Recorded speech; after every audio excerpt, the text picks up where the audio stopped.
Let's talk about how to improve your body image and just basically how you view yourself while you're going through the weight loss process. Now, by using a GLP-1, you are probably getting better results than you have in the past at a much quicker rate.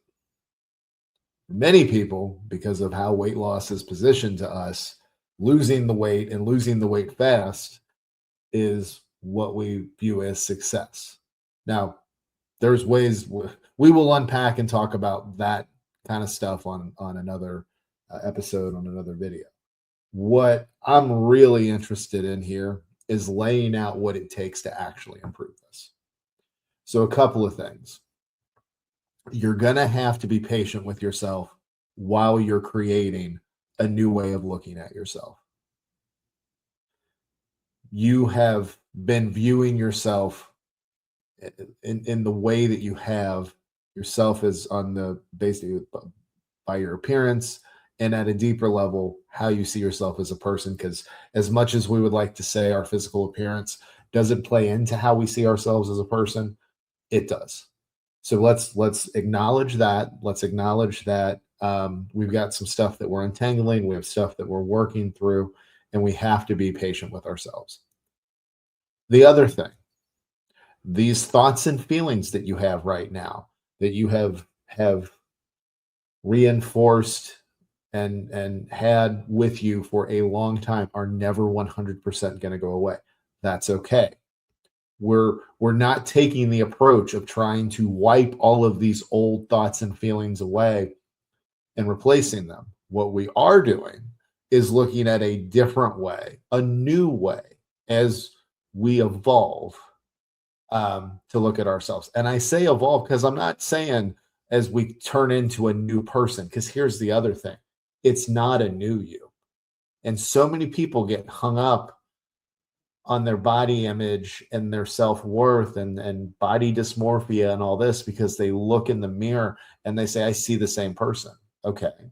Well, so we have to respect the emotional side that got us here, because fitness and weight loss is not as logical as a lot of people will tell us. A lot of people tell us, well, just be in a sustainable calorie deficit, do that, be in a consistent, sustainable calorie deficit, you're going to lose weight. Yeah, absolutely. But we have to respect the emotional side of what has gotten us here and us feeling the way that we do. And by the way, you feeling the way that you do, it's okay. You have feelings, you have emotions. I'm talking to men, women, I'm talking to everybody. You have emotions. This is an emotional process. Let's line that up first, right? So then what we have to do, then we can look at this a little bit more logically. We have been conditioned by people that we know, people that we don't, brands, industries, over a long period of time, much of our life, our entire life, if you're honest, like, if much of our life, if we're honest about it. And sometimes these messages are very direct, sometimes they're subtle. And then we have reinforced these beliefs about ourselves. So, how are we going to undo all this? We're literally going to do the same thing where we pick and choose how we're going to see ourselves, but we're going to be more intentional about it. And I think one of the first things that you can do it's an action item and it's tactical, is you can stand in front of a mirror and find something that you like about yourself. And honestly, the first few times you do this might be really hard. But here's what's going to happen eventually. If you are somebody that when you see your reflection, you start picking yourself apart. By the way, that's probably everybody that's listening to this or watching this. At some point, you've done that, if not on a regular basis. So what we need to do is, instead of tearing ourselves down, build ourselves up. Start with one thing that you like. Go up, continue to go, continue to go. And I think it really works when it's not just physical appearance, but things that you like about your personality, things that you just like about just your vibe, the way that you are. And the differences, the things that make your body look different, that make your body stand out. The things, and that may be based off of industry standards, fitness industry, marketing industry, society as a whole. The things that they tell you not to like, not to appreciate, the things that they tell you to be ashamed of, I want you to embrace. Now, I say this to you as somebody, I have cerebral palsy, I have cerebral palsy, and it noticeably impacts, I would say, 75-80% of my body. The reason I can come up with that is if I divide my body into 4 areas, the one part that's not affected is like my right hand. Like this is like the least affected. It was like, so like my upper torso on the right side. Everything else noticeably impacted. My left side is weak. It draws in a little bit. My lower body is very tight. I walk in a permanent crouch. You see me on the street, you're going to be like, you would not be like, well, I want to trade places with that guy at first glance. But here's the thing, because I can tell you, as somebody that has had to grow up in a world where I'm never going to fit any of the standards. I'm not. So I had to make my own. Did I always want to do this? No, I didn't.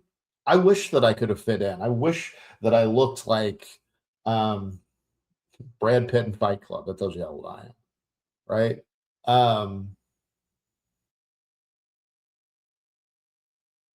But what happens is we have to choose it, but you can get to a point where you say, you know what? I'm going to love and appreciate myself. And you work at it. And it starts to come together for you. And it is the way, because here's the thing. When you work to love and appreciate who you see in the mirror, all of the other stuff will fall into place. First, when we're talking with fitness and weight loss. Because see, now we're not just, a lot of times people say, well, focus on the actions because those are what are within your control and that leads to the results. Yes. But that, if we're focusing on the actions and not paying any attention to the emotional draws that we have, that again, there's an interesting dynamic between how we perceive exercise, how we perceive food, and how that ties into how we see ourselves. So like if we just completely ignore that, then we just have this tug of war of trying to win a mental battle that we should just show up. We must not want it enough. That's not true. You do want it. You've probably been thinking about this your entire life, right? And the fact that you're taking the medication now and you're seeing the weight, part of you is really excited because you're like, I've never been here before. This is amazing. And then part of you is terrified because you're like, you know what? I don't really, like, I look in the mirror, I still feel things are different. And yes, the chatter and the food noise might be quieter, but I still feel a lot of the same things. That's the stuff that we're working on. I want you to get comfortable in your own skin. I want you to be comfortable with yourself because that leads to you wanting to build an active lifestyle that's based around your preferences and leans heavily on the experience that you have doing this stuff. You know how to do all this. And you're the expert on your own schedule and your own life.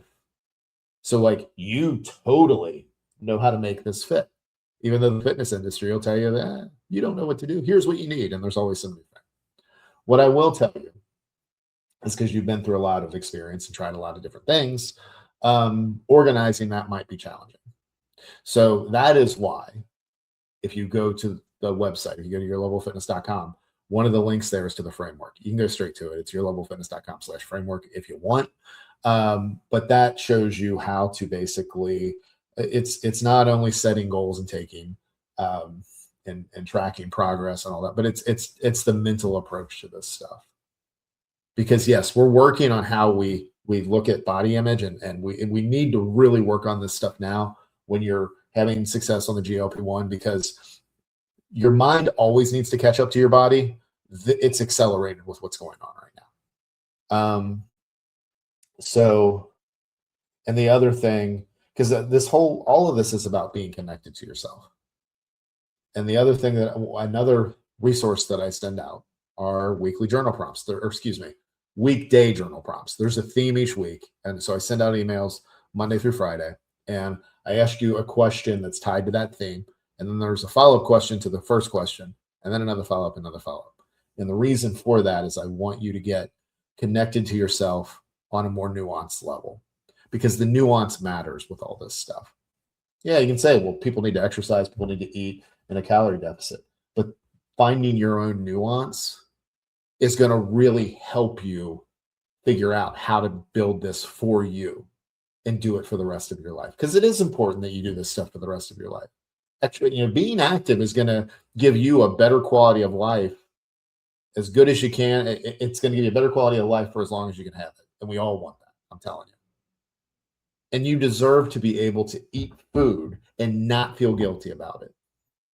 You deserve to not feel anxious about it. You deserve to live this active lifestyle and not be, having a mental tug of war going on. So that is what I have for you.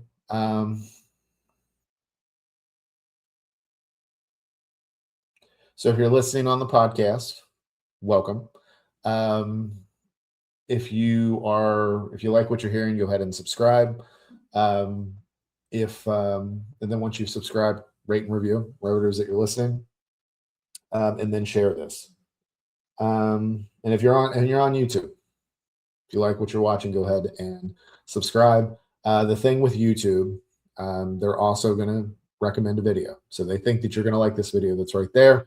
Go ahead, check that out. That's what I have for you. So thank you as always for listening and watching. I'll talk to you again real soon.